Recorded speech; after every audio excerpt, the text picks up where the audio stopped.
Hey, Brett Messmer here with Technical Taekwondo. I thought I'd talk a little bit about the history of the sport of Taekwondo itself. So really we're going through 4 different eras. You'll hear people talk about power era, the combination area, and the one we're currently in is the cut kick era. If you go before the power kick era, I'm going to call it the front kick era because they consciously made a decision in the late 70s, early 80s to stop using front kick and switch to the turning kick. In the 70s, your sparring gear, they use the hand pads, the foot pads that you see like you were watching it like Chuck Norris's fights. They didn't even have any headgear. Eventually, they got some headgear, but basically it was just your foot pads, hand pads, groin cup, mouth guard, maybe. I don't really think they cared about a mouth guard back then, but the first safety gear they had back then was a little piece of foam that about this big. It was basically a bandana, and on the back of your head, it was just a little piece of foam. That way, if you got knocked unconscious, when you hit the mat, or sorry, it wasn't a mat, when you hit the hardwood floor of the basketball court that you were sparring in, you wouldn't get killed from the second impact. So that's why that was the first safety gear that they put in as far as headgear goes. The first body gear that I seen was the density of a heavy-duty pillow. It was very soft and squishy. Didn't get a whole lot of protection, but that was the first era of chest gear that I have seen. But back then they used mostly front kicks. Okay, they would come in with straight blast. Everything was working straight in. You still had your axe kicks. You had some roundhouse kicks or turning kicks thrown in, and you still had the back kicks and the side kicks in play. But these old school guys were still going full contact. They were still trying to knock each other out. They just didn't have the safety gear. So about the mid 80s, you have earlier generations of what we're seeing nowadays with the headgear and the chest gear that everyone is very familiar with in Taekwondo. They've evolved since then. Again, the density of the old ones weren't as good as what they are nowadays. But it was basic, same concept. The cloth forearm, shin and instep pads have been around forever. They were probably one of the first pads that came out probably in the early 80s, late 70s. And they're still around today, they still work. They improve those with better technology now where you have the vinyl ones, but it's still the same concept as far as protecting your forearms and your shins and insteps. Once we had the body gear and chest gear that we have now, that kind of introduced what's known as the power era. Power era started, I said, probably 85, 87, somewhere in that range. And lasted to the mid to late 90s. So it was a 12, 15 year spread as far as what's considered the power era. The power era was defined by the scoring system. And that's really what you're seeing with these, with the different eras of the sport. The front kick era and the power era, all the points were scored on paper. The judge saw a point that was scored, he marked it on his score sheet. If all 3 or 4 judges agreed that that's how many points that competitor scored, then that was his total. And you never found any of that out until they raised whoever's hand on what the score was. But in order to score a point, during this power era, it was defined as trembling shock, meaning the force of the impact had to shock your opponent. A punch that pushed wouldn't score. In fact, they didn't really believe that punches could cause trembling shock, so very, very few punches were ever scored during the power era. When you do a kick, okay, that shock wave that would go through, that would force the opponent to move, that would be scored. But again, pushes didn't cause that trembling shock, they just shoved them back so they wouldn't score. So knockout was definitely legal in the power era, and it lasted pretty much through until Taekwondo wanted to get involved with the Olympics. So the IOC wanted to see more openness to the sparring competition, so they switched to an electronic scoring system. The initial electronic scoring system was all joystick based. You had a monitor at the head scoring table where the athletes, the coaches, and the spectators could instantly see when a point went up. So this new electronic scoring system with the joysticks brought about athletes attacking with more combinations. More combinations they threw, the more chances for scoring multiple points. This also brought a change where they were scoring multiple points for headshots. Back in the power era, a headshot, body shot was a single point. Now they're being rewarded, I'm not 100% sure on this, but I believe it was 1 point body punch, 2 points body kick, 3 points head kick for the initial scoring of this new electronic system that they started back in the 90s. They modified that a couple of times afterwards. That's why I'm not 100% sure if that's where it started or not. But now they're rewarded for the head kicks. So it's possible in a combination you could score 6, 8 points.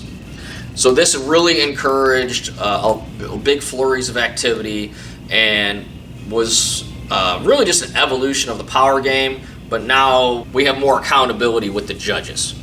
I want to say in 2008, it started the cut kick era. This cut kick era came about when they went to full electronic, almost taking the judges out of the equation completely. So now you have electronics pressure sensors on the body gear and the head gear, which is tied to the guards of the hands or feet. So when those sensors make contact with each other, points are immediately scored. The only time that there's a question is now we've gotten to the point where extra bonus points for spinning, meaning it's a 2 point body shot, but I did a spinning backside kick, so now I get an extra point. Now it's 3. Headshot is, I believe at this time it was 4, but I spin, and now it's 5. They even talked about at one point in time where jumping would add another point. So if I did a jump back kick, now that's 2 extra points, 1 for the turn, 1 for the jump. And so now you needed the judges to add these bonus points with their joysticks. And honestly, some of the stuff got really stupid, and they've simplified it since then. This electronic scoring system, they're trying to make it more interesting, and they're trying to get the audience involved to make it more fun to watch, is they ended up creating, I want to call it foot tag. A lot of people call it foot fencing, where they're literally they're blocking and they're kicking. It's all lead leg. You don't need a lot of power to score on these pressure sensors. Not like you did back in the day, where if in the power era, if you didn't have that body gear on, I'm cracking ribs with my kicks. Where now, if without the body gear, you might knock the wind out of somebody maybe.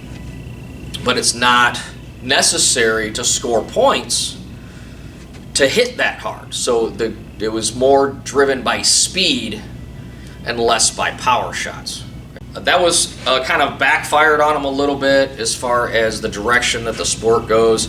Honestly, it looks like they might end up getting kicked out of the Olympics because nobody's watching it, because the fights are boring. I go back and watch the old fights from the 90s and earlier, and there was just a lot more skill back then. People were more dangerous back then. I should be able to watch the Olympics and study it and get information on how to be a better fighter, and I don't. So I'm not happy with the way the direction the sport has gone personally. I think the fighters 20 years ago were way better than these guys. They might not be as fast. These new guys are going to score points and be a lot quicker, but in a street fight, yeah, these new guys are going to get creamed, which is part of the reason I think people make fun of Taekwondo sometimes, is because they watch stuff like this and it's evolved into foot tag. But the cut kick era ended up evolving into a lot of lead leg techniques that were very fast. They're now blocking and deflecting with the lead leg. They're also doing a lot of hopping motions where they're cutting across the floor. The newest rules, they're trying to cut that out, where you can't hold your foot up in the air without kicking. And so some of the strategies and tactics that are coming out from these rule changes, in my opinion, if I can't lift my foot to feint, you've cut out a third of my strategy. I want to feint with this leg and kick you with this one, or the double kick, that video I just released where I feint and come up. Am I allowed to do that anymore? Am I going to get a penalty? So it's a lot of these things, the rule changes, They're trying to go one way, but it ends up with a different outcome. I don't know what the future of the sport of Taekwondo holds. I'd like to have some of the stuff that they used to do back in the 90s brought back, and I don't know if it ever will. We'll see how it goes.